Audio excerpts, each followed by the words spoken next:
And after spending some time in the chicken houses, I really fell in love with it. And then, one day I asked the farm manager, how many people are we feeding out of these four houses a year?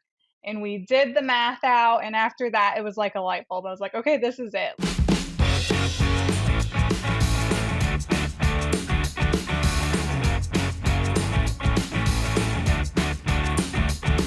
Hello and welcome to the Poultry Podcast Show. Today I am here with Callie Selby. Welcome to the show. Hey, thank you so much for having me. I'm super excited to be here. I'm really excited to talk to you about a few different topics in the land of broilers. But before we get to that, what is your poultry story? How did you get into poultry? Well, I actually originally wanted to be a beef cattle nutritionist. And I met Susan Watkins at the University of Arkansas, and we got to talking one day, and she pretty much said, that will not do. And she gave me a job at the University of Arkansas Applied Broiler Research Farm for the summer in between my junior and senior year of high school. And after spending some time in the chicken houses, I really fell in love with it. And then, one day I asked the farm manager, how many people are we feeding out of these four houses a year? And we did the math out. And after that, it was like a light bulb. I was like, okay, this is it. Like, this is where I can make the most impact. This is where I want to spend my career. So it was kind of a hostile takeover, but you went willingly. It was a hostile takeover, 100%. And for anyone that's listening that knows Dr. Watkins, it will make sense. I love that. Sometimes other people know what's best for you, I guess. Yes, absolutely. And it was. I wouldn't change it for a minute. Ready for more sustainable poultry production? New data suggests that decreasing bacterial loads in feed using Termin 8 supports enteric health, leading to improved performance. Gut health is more than a gut instinct. Learn more today at www.anatox.com. So what was your path after University of Arkansas to your current position? So I received a bachelor's in poultry science from U of A, and then decided to go on for a master's in poultry health and diseases. And I worked as a research technician in that lab, the poultry health lab at U of A, for 4.5, almost 5 years, I believe. Mm-hmm. After I completed my master's, I joined the Anatox team. I started in a low-level sales position and moved my way over to the technical team, and have been a part of the tech team for about a year and a half now. Oh, that's so awesome. It also sounds like the time during your degree doing some of the managing and the other was impactful. It was very impactful. Yeah, I got to spend time in commercial broiler houses. I got to spend some time in commercial layer facilities, water quality, feed mills, and then focusing on poultry health and diseases in Dr. Hargis's lab. Yeah. So what was what was the tipping point, or how did you pick what to focus on in terms of broiler production? Well, broilers were just where I started, most comfortable. And I really was drawn to the feed additive side because we can put something at such a low level inclusion into the feed and make such a huge impact on the broilers' health, their welfare at the end of the day. Excuse me. Okay, at the end of the day, that impacts grower pay, right? And that Yeah. impacts the amount of quality protein that we're putting out into the world. Yeah. So what are some of the things that you're working on right now, or some of the big hot topic items maybe that your current job addresses? So right now we're really looking to investigate different ways that feed sanitation can help support antibiotic-free production. That's been a hot topic, the past 5 to 10 years. We're all talking about antibiotic-free, and how do we manage not just broilers, but our broiler breeders, our pullets, layers, and turkeys efficiently without antibiotics. And that's not just a feed intervention thing. That's better management on the farm, better management in the hatchery, better management during the moving process when we're talking about moving pullets to the breeder house, or turkeys when we're brood moving them. Any way we can reduce stress. And of course, at Anatox, we really believe that by reducing the microbial load of the feeds, we are reducing the oncoming stress, microbial stress or immune response stress in those animals, leading to better performance. So from a feed sanitation standpoint, like what are some of the big ideas or key takeaways for important checkpoints to improve management without antibiotics? Yeah, so there's a lot more to feed sanitation than just salmonella control, Yeah. right? So we know that Clostridia can be found in feed. We've found Enterococcus isolates, different E. coli, some of which pathogenic, some of which antibiotic resistant. And all of these can lead to disease, clinical disease in our poultry species. So we're looking to control for more than just salmonella. But then also, when we reduce that microbial load, are the animals more able to elicit an immune response? How do we impact performance by lessening that stress? And what we've seen is that we improve performance when we reduce that stress, specifically in the starter and grower phases of broiler production. So from a just a sanitation standpoint, are you talking about biosecurity at the feed mill level or something added to the feed or like a heat treatment? I'm sure there's probably many different levels of All feed of the sanitation. above. All of the above. So biosecurity at the feed mill. Insects, rodents, people, they can all carry diseases. So how are we protecting and managing raw ingredients and finished feed? That can be chemical mitigation. That could be, just managing rodent or insecticides. When we talk about a heat treatment, if you're pelleting your feed, you get that heat treatment and you do see a reduction in the microbial load. However, that product can still be recontaminated. So you're not getting any residual protection that you would get with a true feed sanitizer. Feed sanitizers are added into the formula, but we've done some work looking at just treating the raw ingredients and how that impacts the feed flowing Oh yeah. forward. Um, Finished feed treatment, of course, is a big one, and that's where we've really focused for the past 40 years. And then providing that residual protection so the product isn't becoming contaminated again in the truck, in the augers into the farms, or even at the farm level. hmm So one of the things that I guess I'm not really sure about is I know there are different processes for biosecurity, but is there anything that could be handled better from the actual truck that takes that finished feed to the farm? Is that one of Mhm. the major pinch points? I mean, just looking at the way the trucks are constructed, can they really be cleaned or sanitized?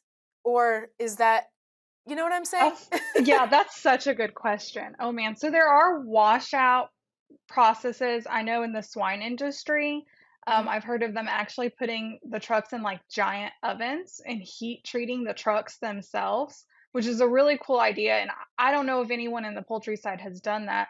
Something I've also seen is companies putting almost like a flush into the feed truck and letting it sit over the weekend. So you put your feed sanitizer into some corn or wheat midds or whatever you have extra on hand, flush it into the truck on a Friday, let it sit until Monday, and then clean it out. And so that gives Mm. the truck itself a flushing effect, cleaning out whatever is in there. Yeah. Yeah, that's one aspect that I don't have a lot of experience with because it's not ever been a focus of my Yeah. work. But just from a feed sanitation standpoint, the common denominator seems to be feed truck. Beyond all the other areas of hmm biosecurity. Yeah, and that's why if you're looking to sanitize your feed, selecting a product that gives you residual protection is so important because you won't be recontaminated in the feed truck or in the augers that are, or the feed bin at the farm or Right, the augers taking it from the feed bin to the feeder. right, right. So yeah, there could be microbial or rodent or other other issues really Yes, at any. there's so many points where you could have cross contamination post sanitation or heat treatment. So, from a product standpoint, do you need to select something that is specific to a pathogen or a virus, or are these kind of all like catch all categories? Um, I cannot speak for every product out there, but I'll say that our Yeah. product is efficacious against bacteria and virus. When we have the data packs to back that up, I'm not sure that everyone is doing that. When you talk about heat treatment versus a feed sanitizer, Heat treatment is not going to take care of Clostridia. So if you're Oh, worried sure. about Clostridia stemming from your meat and bone meal specifically, heat's not going to do it for you. You need to add that second level of protection. Hmm. And are the physical additive feed sanitizers, do they persist in the feed? Is this something, like Yeah, so we promise over the time? residual Yeah, protection for 21 days.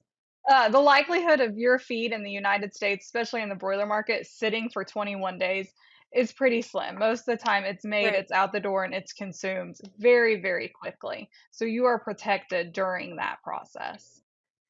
It's not something that would cause a concern though in a bird going to harvest. No, absolutely not. Absolutely not. Everything is approved by the FDA and metabolized within the animal during natural metabolic processes. Oh, sure. Cool. Mhm. Very, very interesting sorts of things that can be applied to protect human and animal health. Yeah, absolutely. So, can you tell me a little bit more, maybe just about kind of some of the big general changes that you've seen moving to antibiotic-free, kind of starting with the hatchery and some of the Mhm. management that starts there that could lead to better outcomes as you move through the life of the bird?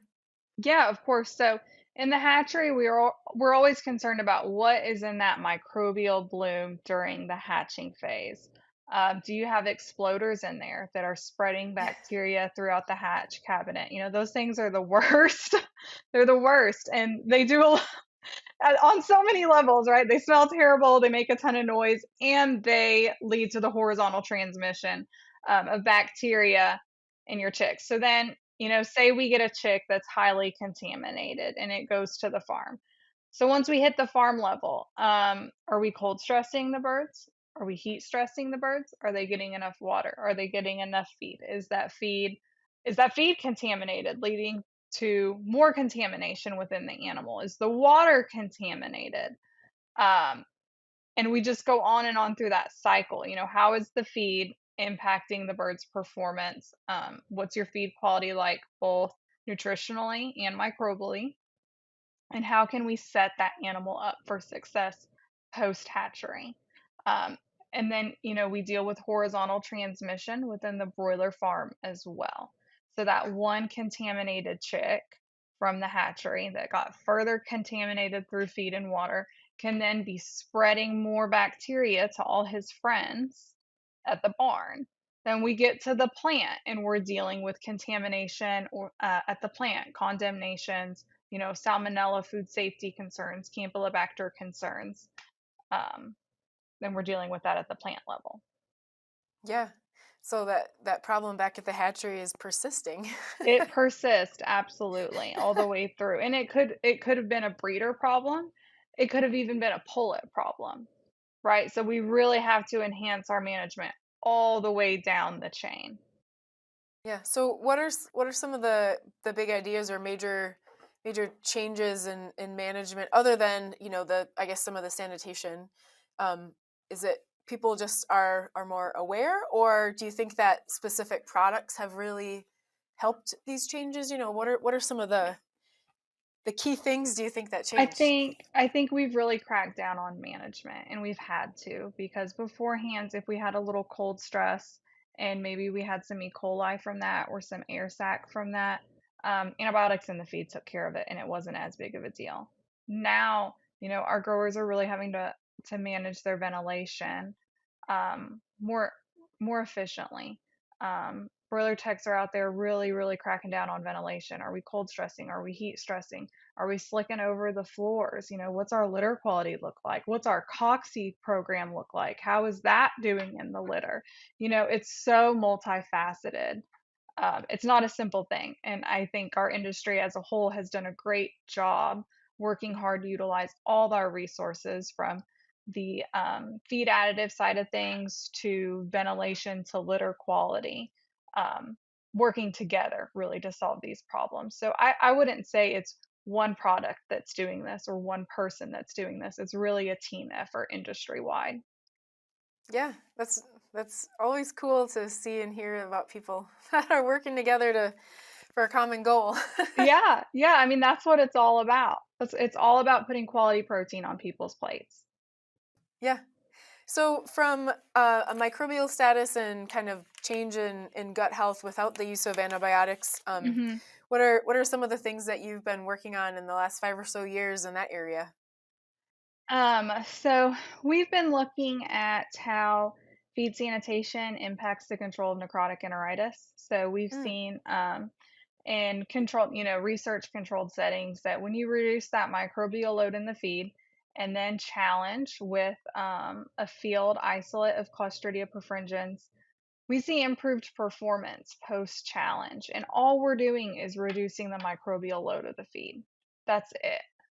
So Yeah. that really tells us that when we doing that has an impact on the animals. They are more able to respond to that challenge. We see improvements in body weight compared to a positive control, reductions in feed conversion. In the first study we did, we even saw a reduction of coccidia shedding in the Oh birds wow. that, yeah, yeah, it's huge. It was really shocking to me, especially to see that big, I mean, statistical difference in coccidia shedding post any challenge. So, and then we did a second study, and we saw the exact same results. Um, so there's something going on there. We've done some work with horizontal transmission and salmonella, showing that feed sanitation can help prevent horizontal transmission of salmonella. And we're just continuing on looking at, obviously salmonella is a focus for us, but we can do more than salmonella. So, how does reducing the microbial load improve performance, and what are the mechanisms behind that? Is it shifts in the microbiome? Is it just that we're reducing the stress? And we think it's both. We have some preliminary microbiome data that says we are inducing a shift, and that shift benefits performance. Yeah. So, what do you think about the microbial status of the environment that they're going into? I know between flocks, you're composting and doing all that, and it kind of depends. I feel like individual barns have their own personalities Hmm. Oh, as yeah. far as some of the different challenges. But what do you think of the interaction between, I'll just say, the age of the litter in the barn or Mhm. the microbial status goes along with feed sanitation and some of these other disease pressures? Is that an influencer? I think yes. So I think obviously whatever's going in is colonizing, and it's theoretically coming out onto the litter. So if you have birds that are challenged microbially, they're going to be fecally shedding those specific pathogenic bacteria, right? And then when the next flock comes in, they may be picking that pathogenic bacteria up. And we have a Yeah. continuous cycle of pathogenic bacteria going through the environment. We know that litter plays a huge role on what colonizes the gut, especially in that first week of life. So, really, when we're talking about feed sanitation and how that impacts litter quality, theoretically, if we were reducing the pathogen load in the feed, you're reducing it in the gut, and therefore you would reduce shedding of pathogenic bacteria. However, I have never correlated litter Yeah. to feed. So I don't want to say like we're definitely making an impact, but theoretically, it works. Yeah. There's just so many sources of, I'll just say, contamination or Oh, yeah. microbes in general, right? Yeah, So I mean, they're everywhere. So to me, the idea is limit the bad where you can and enhance the good where you can. And we can limit the bad through feed sanitation and water sanitation and proper litter management. yeah, so do you have any idea about water sanitation and biofilms? I mean, that's a whole nother That's a whole whole nother topic. other, yeah, yeah, and I'm no specialist in that at all. Um, but I think water sanitation and water quality is more accepted by the industry than feed sanitation has been. And to me, it's two inputs, right? So if we're Yeah. taking care of one, we should be taking care of the other because they're both ways to spread pathogenic bacteria to the animals. Yeah, it's like one gate's open, the other one's closed, but that gate's plenty big. Exactly, exactly, exactly. So let's manage them both correctly. Yeah. So what are some other key things as far as broiler health goes? I mean, beyond feed sanitation, Hmm. um, to improve that go along with improving management and gut health. Just some things that you've noticed working with broilers. Mm. Mm-mm-mm. Managing your cocci vaccine program, that's huge. That's huge. Um, High quality ingredients coming into the feed mill. Keep up with your mycotoxin testing. Look at the bacterial load of your raw ingredients and make sure you're really getting a quality product in there. I think that's a Yeah, huge one. It's not as much of a challenge here, but when we look internationally, how long is corn sitting on rail cars before it gets to the feed mill, and what's going on in that corn on the way? Rodents, insects, molds. By the time it gets there, you're so desperate for an ingredient. How is that impacting performance? We're really lucky here that corn is, right down the road. We're not worried about getting corn in, but in other places they don't have that luxury, yeah. and it's really a struggle. Yeah. So, what do you think about diet composition? I know as corn and soy they fluctuate in price. Everybody is looking to add different byproducts or Mhm. co-products or whatever Mhm. your new favorite protein source is. Do you think introducing more diversity in the diet as far as ingredients go increases risk just because of more sources of Oh, that's a great question. If you are getting it from a quality producer, I don't think it's an issue. When we talk about meat and bone meal, the majority of renderers are going through some sort of sanitation process, but absolutely reach out to your supplier and ask them what they're doing to control salmonella or other pathogens, especially, for animal byproducts meal. I think that's really, really important. Um, for other products, soybean meal is considered a high risk product. We do see a lot of salmonella there.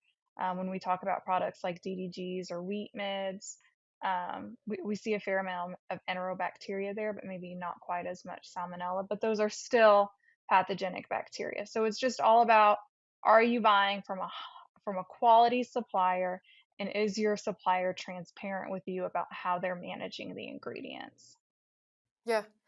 So for soybean meal, I think it's a little surprising maybe that it could be a source of salmonella. Do you know if that is a product of the process that it goes through, or as the soy is milled and oil is extracted and other things, is it Hmm. part of that process, or was this an original contaminant in the It's field? original contaminant in the field, and it just carries along through the whole process.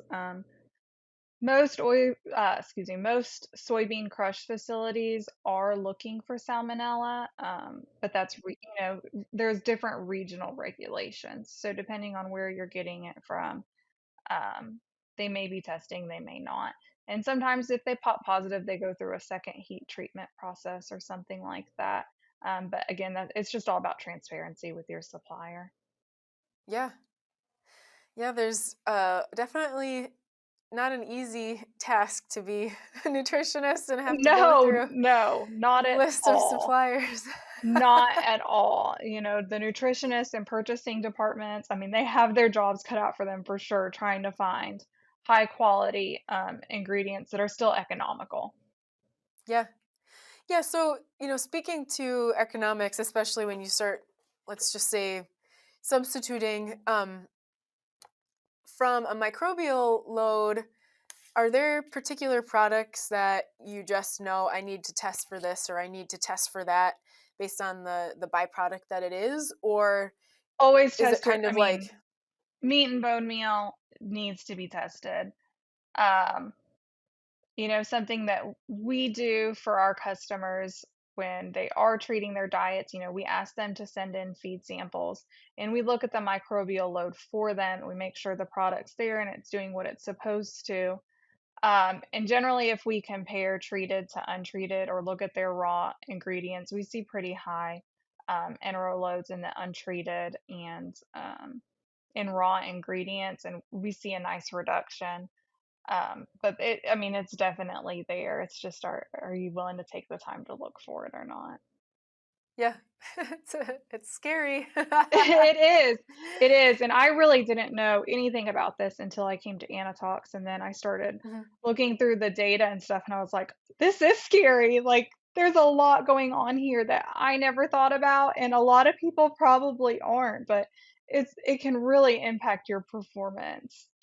Yeah. Yeah, unintentionally.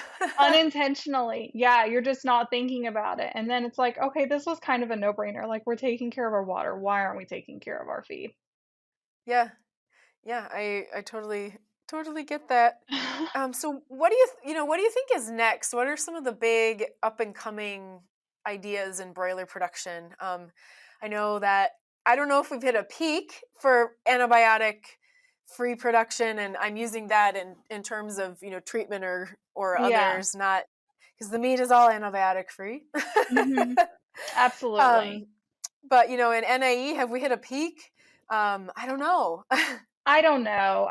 I really don't. I don't think we'll ever go back to the time where we were leaning on antibiotics like we did, 10, 15 years ago, probably 15 to 20 Yeah, years now. But I think the next big thing, we're still working on understanding which bacteria within the gut are really improving performance. We're still really learning about the microbiome and what families we want to see there. But I think once we get that figured out, it's okay. We know what needs to be there. How do we maintain them once they're there? Those bacteria may need something other than a corn soy diet. So oh sure. how do we feed them to maintain those bacteria to positively impact host performance while still meeting the nutritional requirements of the host? Yeah. Yeah, one of the things about birds that is just, I mean, there's a lot of counterintuitive things. Why are your teeth after chemical digestion? I mean, we have a lot of questions, right? Mhm. um, but they're just not great at digesting fiber, and so No. they're just so interesting because the relative length of their large intestine and small intestine also poses some problems. So you just think, man, if this would have been designed a little different, but then it wouldn't be a bird, right? Yeah, yeah, exactly. Exactly. So I think it's just all about maintaining that gut in a way that is beneficial for the host and beneficial for the microbes there.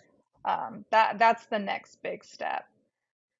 Yeah, yeah, understanding profiles, but the one Mhm. thing that I have come to know from working with microbiome from a very, high level view, since I'm not a microbiologist, Mhm. is gosh, individual variation is so much higher, sometimes than treatments. And so when you apply a treatment and you want to know if there are beneficial changes or not, that individual bird sometimes just doesn't care. It didn't read Mhm. the research agreement. It's doing Mhm. what it Yeah, wants. microbiome's so tough, and I have so Yeah, much respect for the people that just do that 100%. day in and day out because it just some days I like get it and I'm like, man, I'm on it. And other days it's like so over my head that I'm like, how do people do this every day?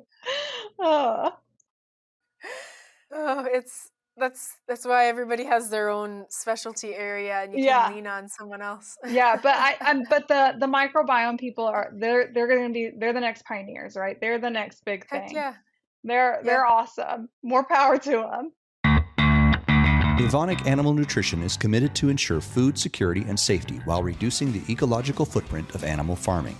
Its products and services use evidence-based solutions that seek to promote animal welfare and reduce reliance on natural resources. All this is underpinned by long-standing industry partnerships and deep customer understanding.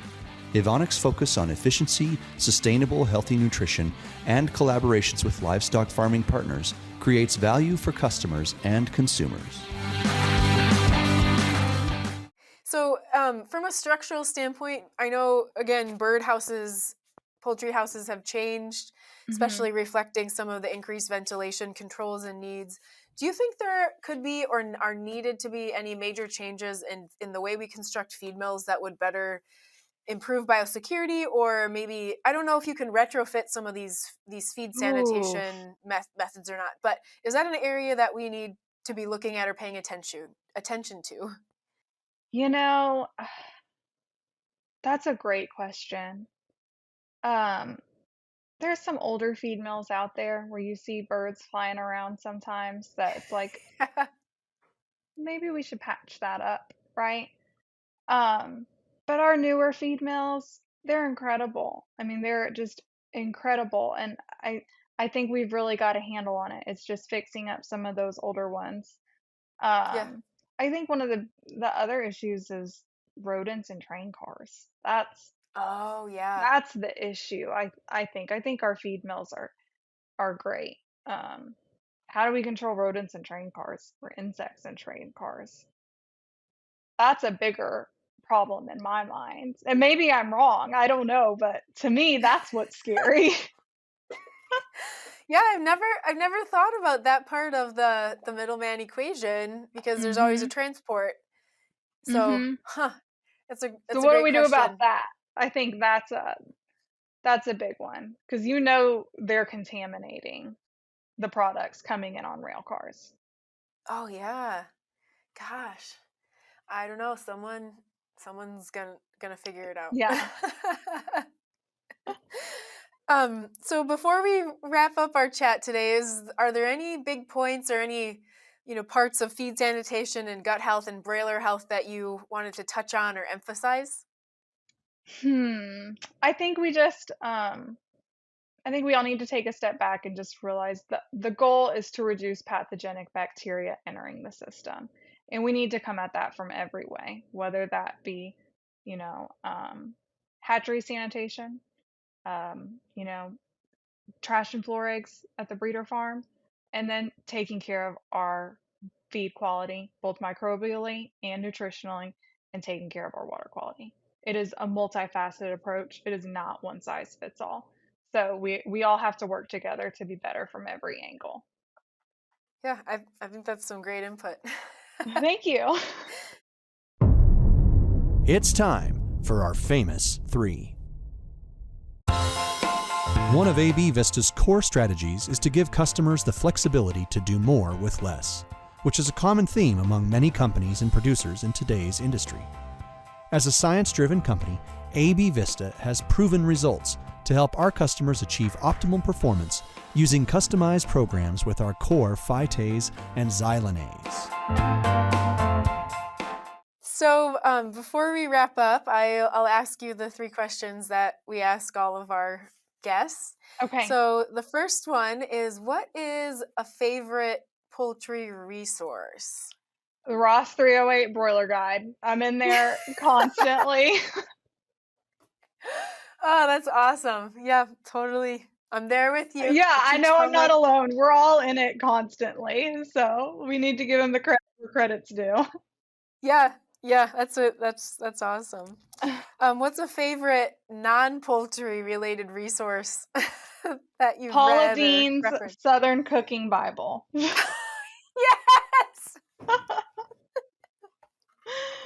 Also Oh in man, there almost daily. So Really?